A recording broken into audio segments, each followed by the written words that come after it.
Let's do it in the kitchen, on a chair, in the shower. Stand on your knees. I was like a drawn bowstring. I begged him to take a break for at least 10 minutes, but he was unstoppable. It all started with the fact that things with my husband were completely different. To those around us, our marriage was the epitome of an ideal relationship. Mark and I never argued in public, always held hands, and shared inside jokes that only we understood. I noticed how my friends looked at us with a tinge of envy, their husbands awkwardly comparing themselves to Mark. Everyone thought we were a happy couple. But what did people actually know about us? About the gloomy silence that stretched over our dinners? About how we exchanged short, practical remarks instead of real conversations? I loved Mark. Perhaps I still do. But with each passing year, it felt like he saw me as just a part of the flawless mechanism we operated together. Mark was predictable in everything, even his compliments. I could guess in advance what he would say if I wore a new dress, put on bright makeup, or brought up our plans. He admired me, but without passion. My need for novelty kept growing. I just wanted to feel that someone was looking at me with genuine interest, with a true desire to know who I was. Sometimes this came through innocent conversations with men, subtle flirtations in cafes or at the gym. These moments didn't violate any boundaries I had with Mark, but deep down, I knew. I wasn't just looking for a chat. I was searching for something more. Not because I was unhappy with him, but because I was missing myself. We walked through life together, but at times I felt unbearably lonely next to this dependable, strong man. It was as if we were tied by invisible threads, strong yet too tight to leave room for movement. Leah always knew how to pull me out of the mire of everyday life. This time, her idea was particularly enticing. A party by the sea. An old house belonging to one of her acquaintances, the sound of the waves, live music, the scent of a bonfire. Everything for a carefree evening. "You're coming, right?" she pressed, her eyes sparkling. "Please, just don't tell me you have plans with Mark." Plans with Mark? We hadn't even discussed what we'd be doing this weekend. I nodded, agreeing, more to avoid her perceptive gaze than anything else. The house turned out to be picturesque. A spacious terrace overlooking the sunset, a swing on an old oak tree, boisterous groups gathered around bonfires. Music blended with the smell of the sea, creating an atmosphere of pure freedom. I felt like I was part of a painting, as though, for the first time in a long while, I could breathe freely. I wandered along the shore, sipping wine from a plastic cup when I noticed Noah. His silhouette was barely visible in the twilight, but I recognized him immediately. Mark's nephew. We hadn't seen each other in years, but his appearance and demeanor had changed beyond recognition. Once awkward and shy, he now seemed confident, almost magnetic. He was standing, talking to someone, but when our eyes met, he smiled softly. Embarrassed, I looked away. Later, when we crossed paths by the makeshift bar, he was the one to approach me. "Lisa?" His voice was a bit husky, but unmistakable.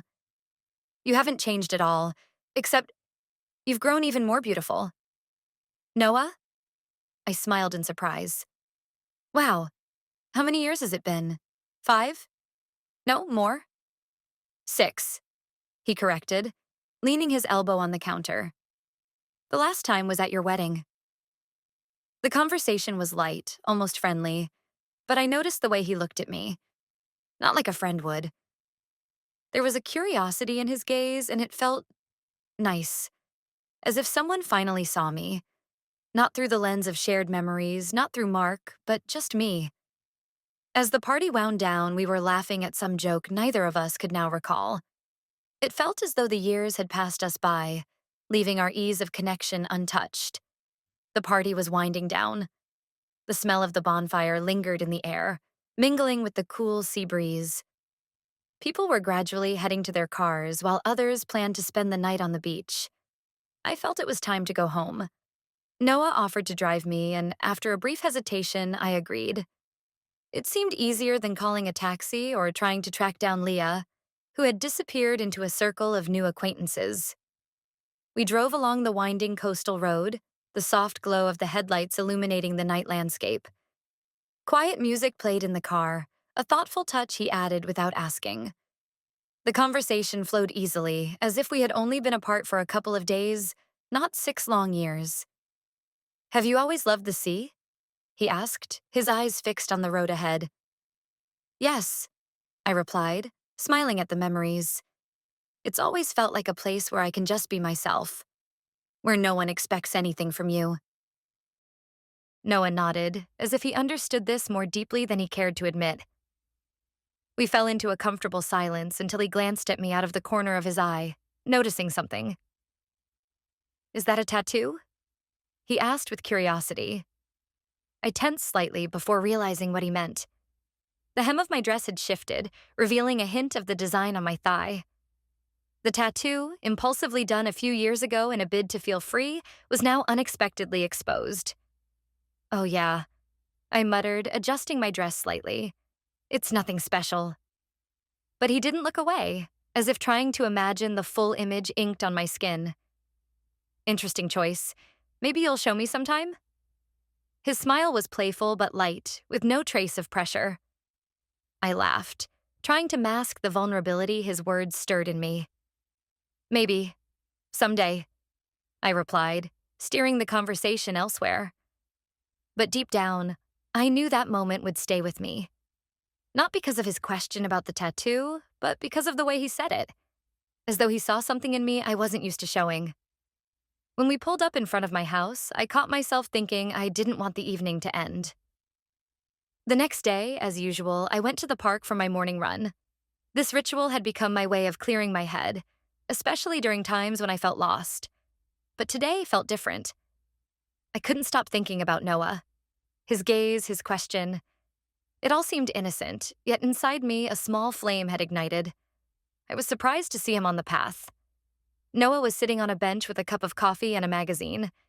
His eyes found me instantly, and he stood as if he'd been waiting for this moment. "I didn't expect to see you here," he said, stepping closer. "Neither did I," I replied, trying to hide a smile. "Is this your morning spot?" "Something like that. I come here sometimes to think," he said, pausing briefly to look at me. "Do you come here often?" We started walking along the path, talking about trivial things, the park, life. But before long, the conversation naturally drifted to a more serious topic. "How are you and Mark?" he suddenly asked, looking ahead. I lowered my eyes. The question was unexpectedly hard. How could I explain? How could I put into words all the emotions I'd been hiding behind a smile? "We're fine," I said, struggling to find the right words. "But sometimes I feel like he sees me, but he doesn't feel me. You know, like we're in the same room, but in completely different worlds." Noah nodded, not interrupting. His silence felt encouraging, as if inviting me to continue. "Mark is a good man," I added, trying to justify myself. "It's just that sometimes I feel like I'm missing something. Something alive. Something real." He stopped walking and turned to look at me. His gaze was soft yet intense, as if he could read me like an open book. "You deserve to be seen. Truly seen," he said quietly.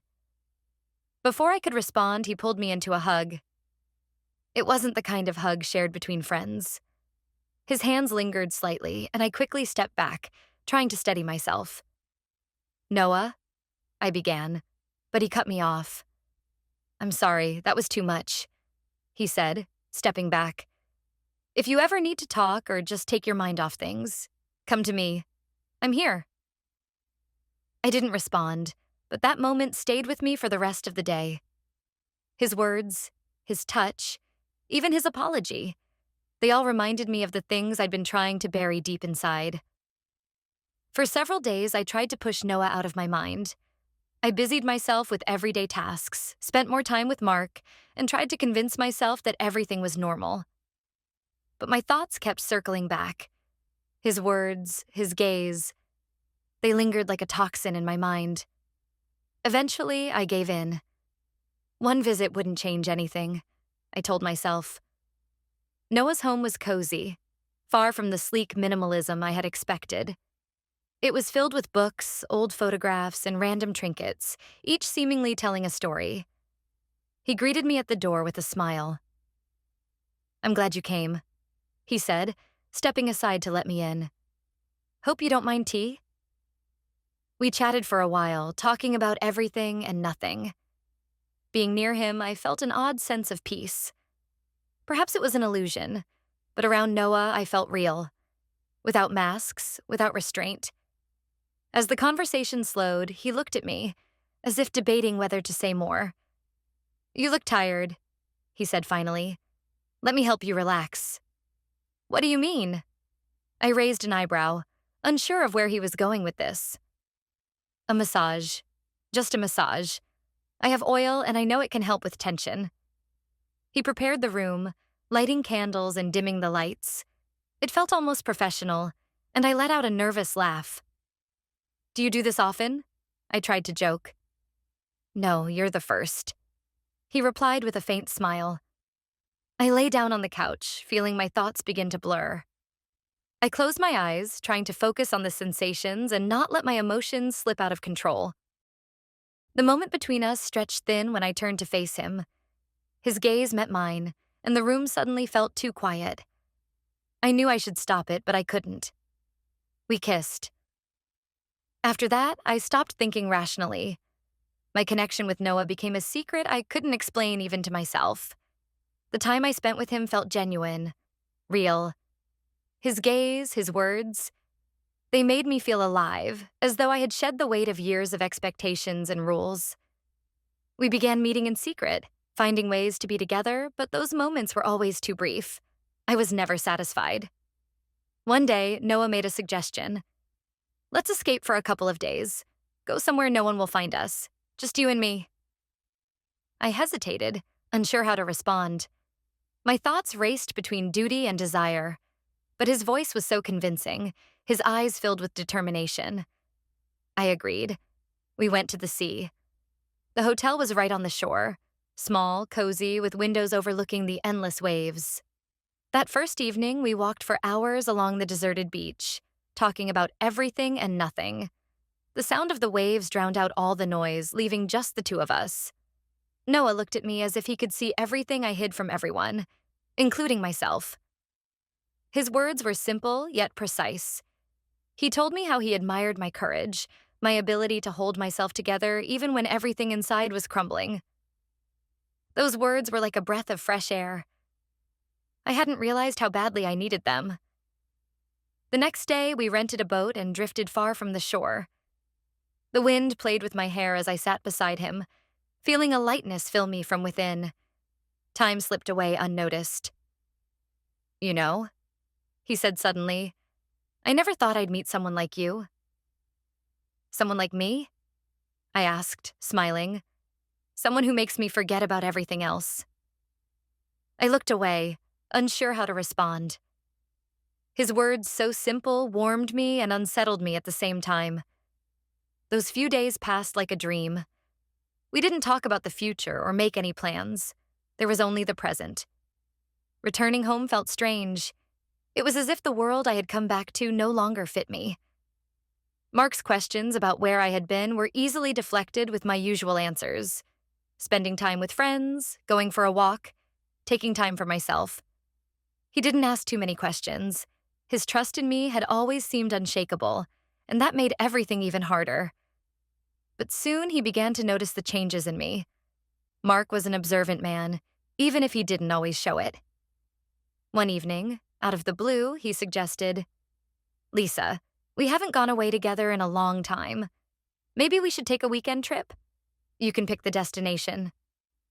His proposal caught me off guard. The idea of spending time alone with him felt impossible. Waves of guilt surged over me, yet I couldn't shake thoughts of Noah. In a desperate attempt to smooth things over, I suggested, "How about we bring Noah along? You've said before that you wanted to spend more time with him." Mark nodded approvingly, even seeming excited. For him, inviting his brother was natural. For me, it was a way to mask my feelings by keeping them in plain sight. We arrived at a small country house surrounded by a forest and a lake. The house was cozy but cramped, with only 3 bedrooms, one of which was particularly small.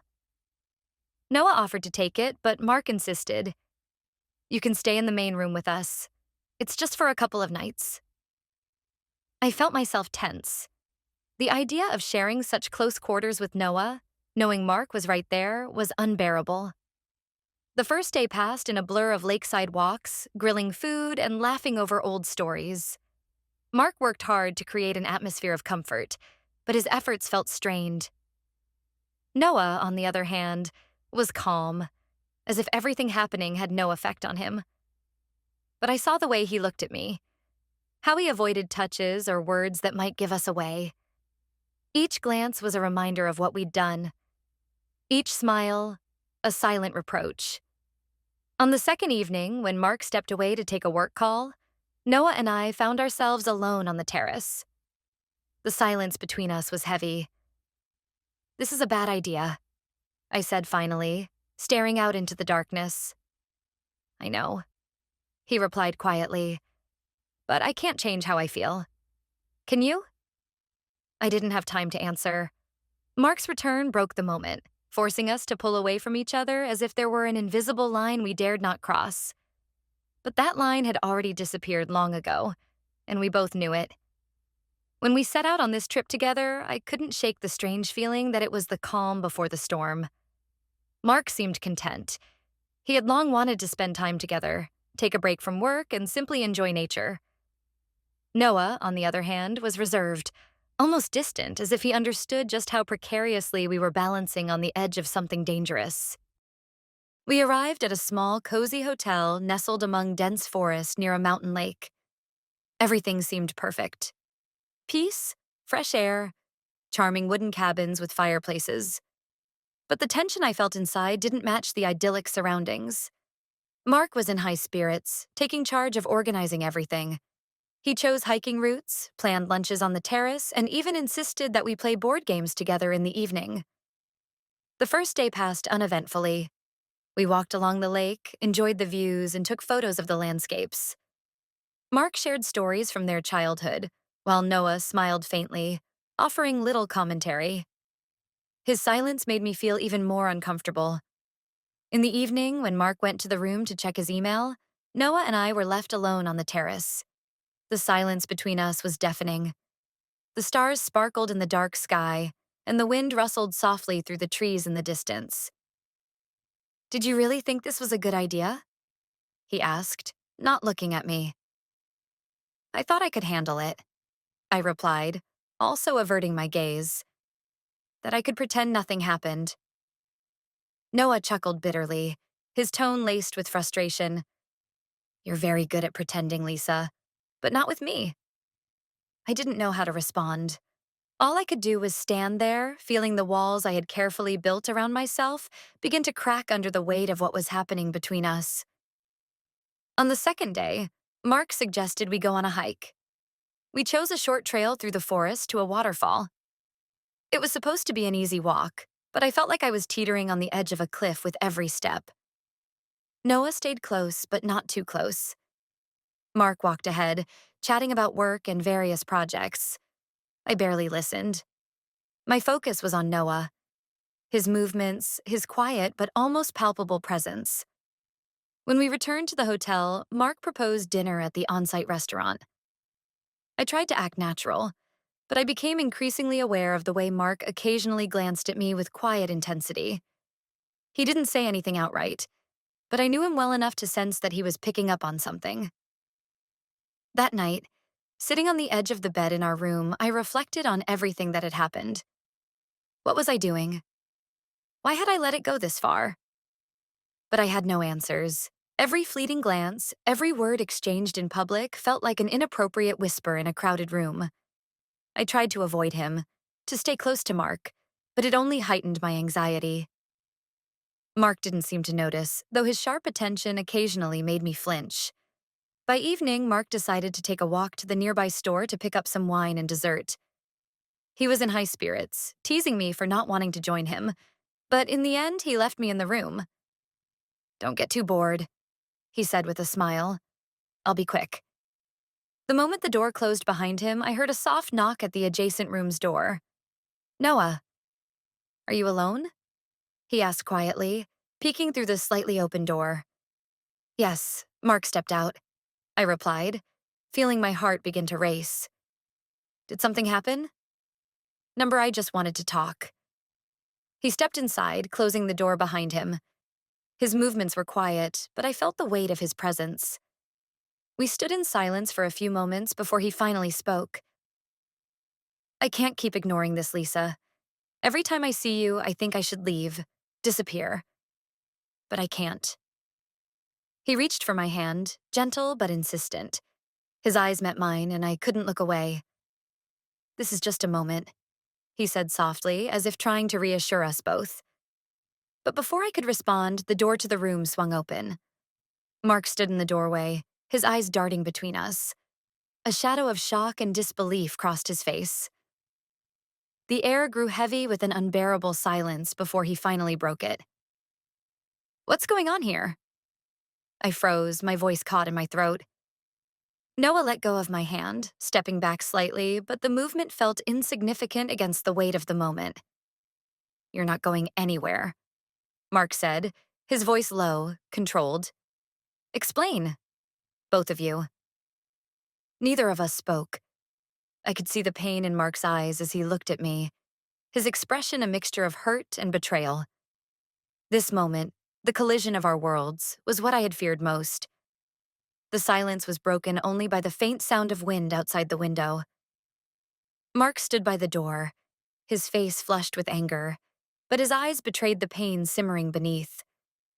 His gaze darted between me and Noah, waiting for one of us to speak. I couldn't.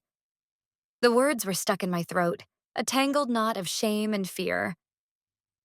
Lisa, he finally said, his voice trembling but growing louder. What are you two doing here? I stepped forward, trying to find the words to explain, but he threw up his hand, stopping me abruptly. Number, I want the truth. What's going on? How long has this been happening? His voice cracked as it rose. Lisa, I deserve at least an ounce of honesty. Tears welled up in my eyes. My lips moved, but no sound came out. Noah, on the other hand, stood still, his tense expression revealing that he was ready to step in. Mark, Noah began quietly, taking a step forward. Let me explain. Explain? Mark turned to him, his voice raw and breaking. You're my brother, Noah. My brother? How could you do this to me? Noah reached out as if to offer some form of comfort, but Mark shoved him back. Don't touch me, Mark roared, grabbing a chair and hurling it against the wall with a force that made me flinch. The crash echoed through the room. I tried to intervene, but Mark turned to me, his eyes filled with a pain that cut me to the core. And you? His voice dropped to a dangerous quiet, which somehow felt even more terrifying. You said you were happy. I believed you. I always believed you. I thought we were a team. How could you do this? I got lost, I whispered, the words barely audible, but he cut me off before I could say more. Lost? Mark let out a bitter laugh. That's your excuse? You're tearing apart everything we built, and all you can say is you got lost? His voice rang out like a thunderclap, filling the room. He stormed over to the suitcase, yanking it open and furiously throwing my belongings into it. I reached out, trying to stop him, but he brushed me away. Leave, Lisa, he said, tossing another item onto the floor. I don't want to see you anymore. Mark, please, I began, but he only shook his head, his voice a low, painful rasp. You've ruined everything. Everything. Noah tried to intervene, but Mark turned on him. And you, leave too. Get out and don't ever come back. You're no longer my brother. With those words, Mark stormed out of the room, slamming the door behind him. The echo of his fury reverberated in the air, but the silence that followed was even more suffocating. It was filled with my guilt, my loss, and the heavy weight of knowing that I had destroyed everything that once mattered. After Mark stormed out, the silence in the room became unbearable. Noah stood motionless, his gaze fixed on the floor. I didn't know what to say, and maybe I didn't even want to. We both understood. The moment we had feared had arrived, and there was no easy way out. Lisa, he finally said, his voice soft, almost a whisper. I never wanted it to end like this. End? I looked up at him. This was inevitable, Noah. We both knew it would happen. We just hoped we could keep everything together. He turned toward the window, as if searching for answers outside. The moonlight illuminated his face, making his expression appear even more weary and sorrowful. I have to leave, he said after a long pause. It's the only right thing to do. For everyone. I couldn't argue. My guilt toward Mark, the pain I had caused him, the fractured bond between the brothers, it all weighed on me like a heavy burden. Yet the thought of Noah leaving left an emptiness inside me that I couldn't explain. And now what? I whispered, feeling tears well up in my eyes. Now you need to figure things out for yourself, he replied, finally looking at me. I can't stay. It will only make everything worse. He stepped closer, and his eyes were filled with pain. A look of someone saying goodbye, knowing it's forever. Noah gently touched my shoulder, but his hand lingered for only a moment before he pulled it away, as though it was the last thing he could allow himself to do. I don't want to destroy everything completely, he added, taking a step back. Mark is my brother, and I can't be the reason he hates me. His words cut deeply, but I knew he was right. What we had done had already caused enough damage, and any further steps would only make things worse. Take care of yourself, Lisa, he said before turning and walking out. The door closed behind him with a quiet click, leaving me alone in the room. All I felt was emptiness. I had lost Noah, lost Mark, and, it seemed, lost myself. The mistakes I had made felt irreversible. Now there was only one thing left for me to do. Pick up the pieces of my life and try to figure out how to move forward. After Noah left, I sat alone in the hotel room. The silence was deafening. I sat on the bed, waves of emotion washing over me. First anger at myself, then the bitterness of loss, and finally, utter emptiness. Everything I had was destroyed. I was left with nothing. The days after returning home blurred into a dull gray haze. Mark didn't respond to my messages, and I didn't push. Every time I looked in the mirror, it felt like a stranger was staring back at me. I no longer knew who I was or what I wanted. I spent a lot of time thinking about what had brought me here. It hadn't started with Noah. It started with me. With the emptiness I had been trying to fill with fleeting emotions, with my desire to feel important, loved, alive. I sought it in others because I was too afraid to admit that I had lost touch with myself. One morning, I made a decision. It wasn't a sudden impulse, but a deliberate step forward. I decided to start over. I left a letter for Mark, trying to convey my apologies, my regrets, and my gratitude for everything he had given me. I didn't ask for forgiveness. I knew it was his right, not something I could request. Then I began changing my life. I quit the job I had long hated and joined a small studio where I could focus on creative work. I signed up for a meditation course to work through my emotions and started therapy. It was a long journey, filled with pain and self-reflection, but I knew that if I wanted to build something new, I first had to learn to be honest with myself. I didn't try to contact Noah. His decision respected my need to rebuild myself. I thanked him in my thoughts for showing me how much I had been missing and for leaving me to find my way back to myself.